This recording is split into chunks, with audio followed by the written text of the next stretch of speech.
입니다. 예, 이 소리가 조금 잘 들리세요? 둔탁한데 저는 괜찮으세요? 예, 그럼 저만 불편하는 걸로 하겠습니다. 예, 오늘 이게 많은 분들 맞죠? 우리 앞뒤로 좌우로 우리 대각선으로 인사하겠습니다. 사랑합니다. 축복합니다. 인사하시겠습니다. 감사합니다. 예, 그리고 또 혹시 뭐 은혜가 더 있으신 분들은 자리에서 일어나서 한번 찾아가서 인사해 주면 좋겠는데 오래간만에 오신 분들도 계신 것 같아요. 2023년 수고 많았다고 가서 격려해주고 우리 교회에서는 동성끼리의 사랑을 지지합니다. 동성끼리만 가서 안아주시고 격려해 주시길 바랍니다. 자, 잠깐 자리에서 일어나서 인사해 주시겠습니다. 안 일어나네요. 예, 여러분들 일어나서 우리 가서 한번 인사해 주시겠습니다. 네, 23년 동안 수고했다고 격려해 주십시오. 네, 일어나서 네, 감사합니다. 예, 순종하는 자 복이 있을 줄로. 예, 일어나서 네, 스탠드업 앤 예, 찾아가서 예, 좀 인사를 해주시기 바랍니다. 감사합니다, 여러분. 고맙습니다. 자, 시계를 보십시오. 지금 31분입니다. 제 친구 우리 형건이라고 있습니다. 우리 전용금 회장님이 저에게 여러 번 강조했습니다. 20분 안에 설교를 끝내달라고 했기 때문에 제 20분 안에 설교를 끝내야 됩니다. 이 모든 영광을 우리 형건 형제에게 박수를 쳐주십시오. 이야, 여러분들 제가 1년 동안 본 것 중에 가장 큰 여러분의 반응입니다. 예, 좋습니다. 18분 남았네요, 이제. 저기 설교하기 전에 좀 인사해야 될 분들, 축복해야 될 분들이 있는 것 같아요. 우리 교회에는 3040 조직이 올해부터 생겼죠. 그래서 결혼하신 분들은 이 3040으로 선택할 수가 있거든요. 올해 23년도 함께 공동체 속에서 잘 섬겨주시다가 이제 3040으로 가시는 분들이 계십니다.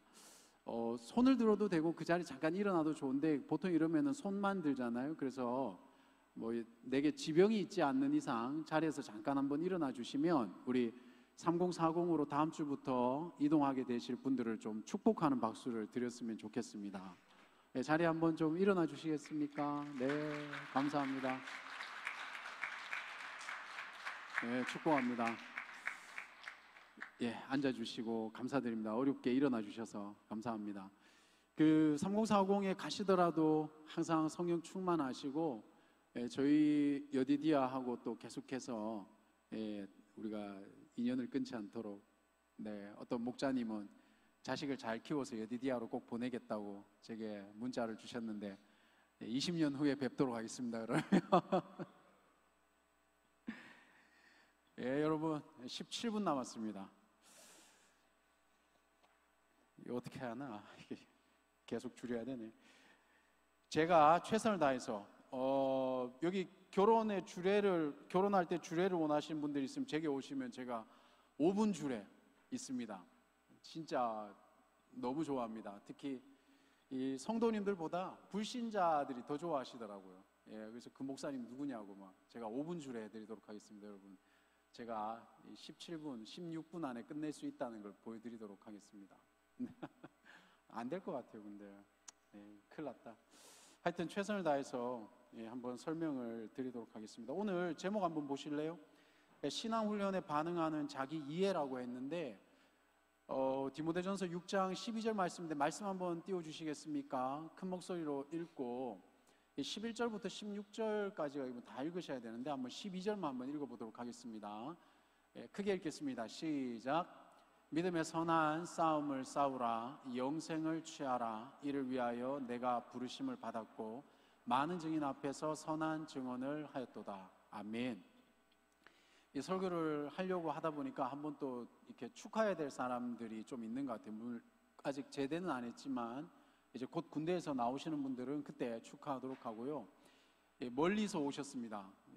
이 뭐죠? 그 어디입니까, 동네가?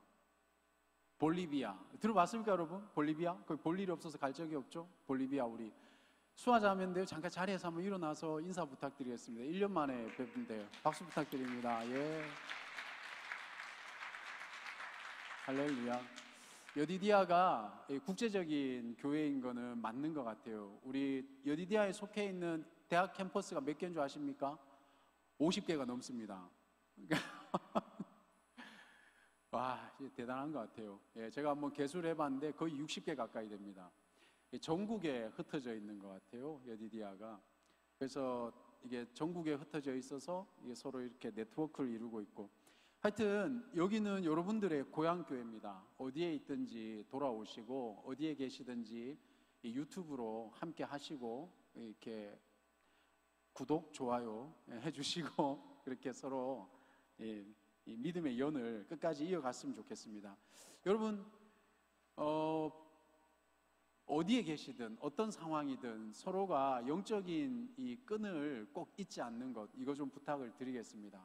사역자가 누가 됐건 어찌 됐건 이 여디디아의 주인이 누구인가, 물론 뭐 하나님이시죠. 우리 공동체 주인이 누구인가, 이걸 잊지 않기를 부탁을 드립니다. 여러분, 예수님이 이 십자가 지시기 전에 우리가 예수님께서 하신 일을 좀 생각을 해봐야 됩니다. 근데 예수님께서 십자가에서 물론 고백하신 유명한 말씀도 있지만, 예수님이 십자가 지기 전에 이 유대인들한테, 바리새인들한테, 또 때로는 빌라도 앞에서 뭐 당하셨죠? 능욕을 당하셨거든요. 능욕을 당하셨습니다. 여러분, 우리가 이 십자가라는 것을 생각을 할 때 이 십자가가 주신 은혜가 있지만 그 십자가를 지기까지의 예수님의 모습에 대한 묵상이 좀 필요합니다. 그죠? 근데 예수님이 십자가 지시기 전에 이 빌라도 앞에서 예수님은 본인이 메시아임을 증거한 것 이외에는 더 이상 변론을 하지 않으셨어요. 여러분, 예수님이 십자가 지시고 난 다음에도 똑같은 현상을 보여주셨습니다. 그건 뭡니까? 십자가를 지셨는데 많은 사람들이 너가 하나님의 아들인 것을 증명해 보라, 이렇게 또 조롱을 했죠. 예수님이 열받아가지고 야, 못 뽑고 멋지게 내려왔다. 그 순간은 멋진데 하나님의 구원 사역이 망가져 버리게 되는 겁니다. 여러분, 우리가 삶을 살아갈 때에 이해하지 못할 일들이 우리한테 많이 생깁니다. 여기서 이해하지 못할 일들이 생기는 그 대상이 누구냐? 예수 믿는 사람들에게 이해하지 못할 일들이, 내가 예수 믿었기 때문에 정말 기분이 언짢은 일들이 많이 생깁니다. 그때마다 개인의 능력이 뛰어나서 자기의 개인기로, 자기의 능력으로 십자가에서 못 뽑고 단상에서 내려와 버리면 그 자신은 멋있어지는데 무엇이 이루어지지가 않습니까? 하나님께서 나를 통해서 이루시고자 했던 일들이 이루어지지 않게 되는 겁니다.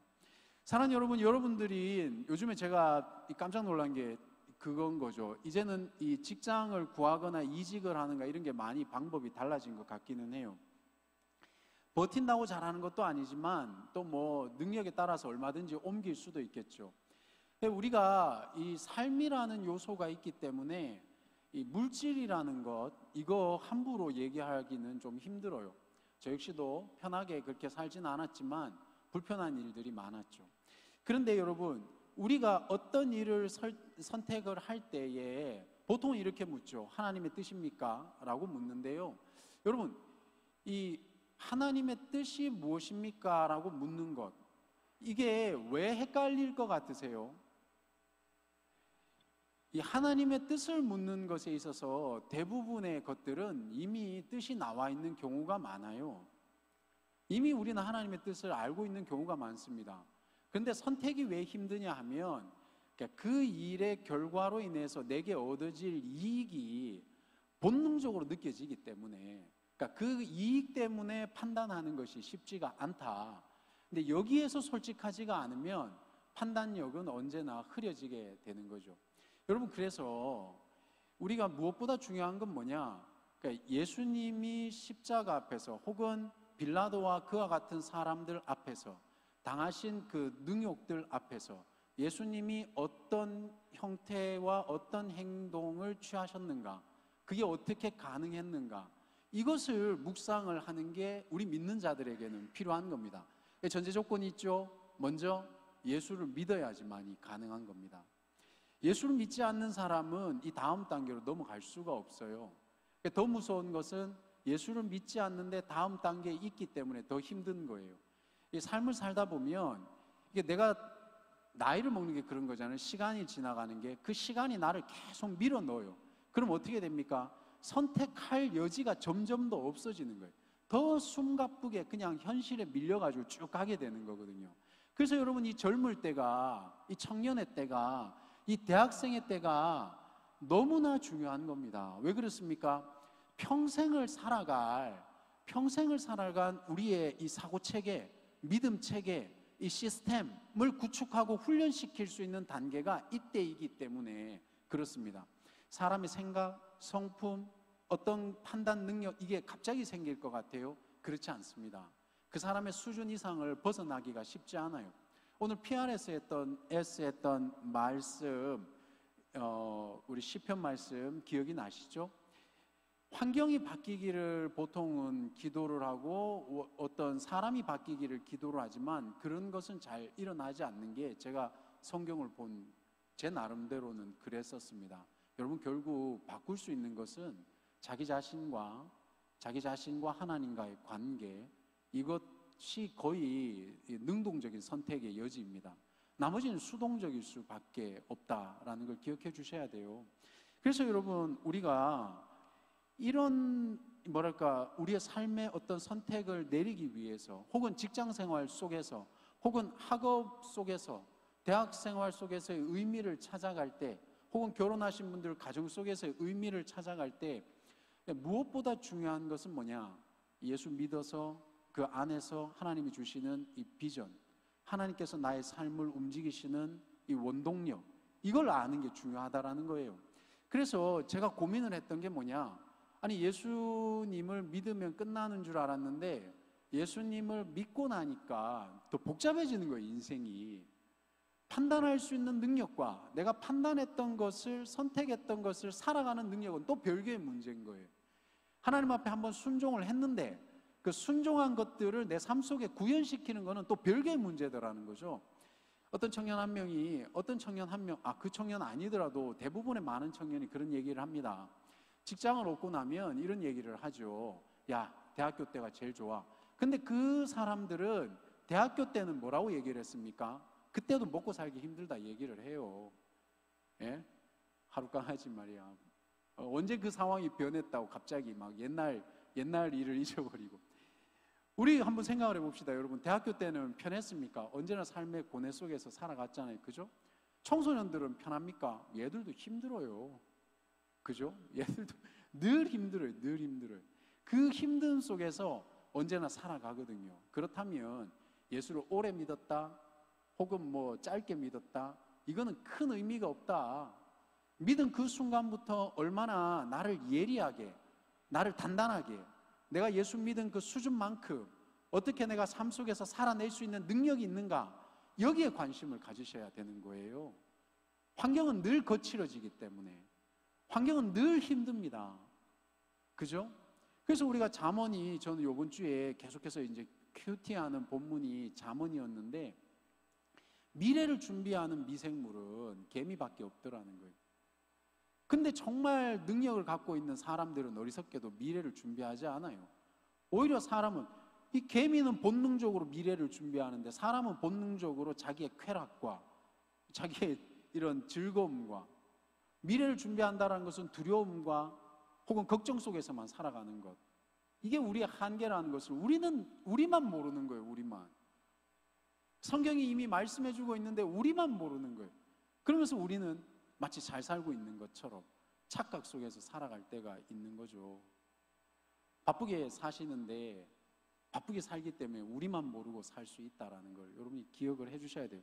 그래서 이 한계를 넘어가기 위해서 우리에게 필요한 게 뭐냐? 이거 잘 들으셔야 되는데, 짧은 시간에 이해하시려면, 이 한계를 넘어가기 위해서 우리에게 필요한 게 뭐냐면 은혜가 필요한 겁니다. 여러분, 근데 제가 이제 고민을 나누는 게 이 지점입니다. 은혜가 두 가지가 있는 것 같아요. 첫 번째 은혜가 뭐냐 하면 보통 얘기하는 나의 양심을 깨우는 은혜인 겁니다.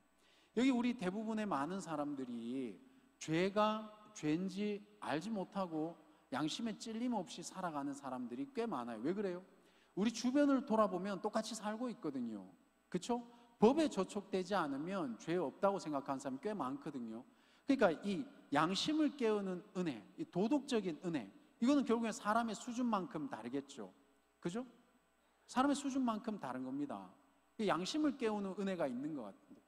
근데 여러분, 양심을 깨운다 해서 이것과 구원받는 것은 별개가 아닌가라는 고민이 제게 생긴 거예요.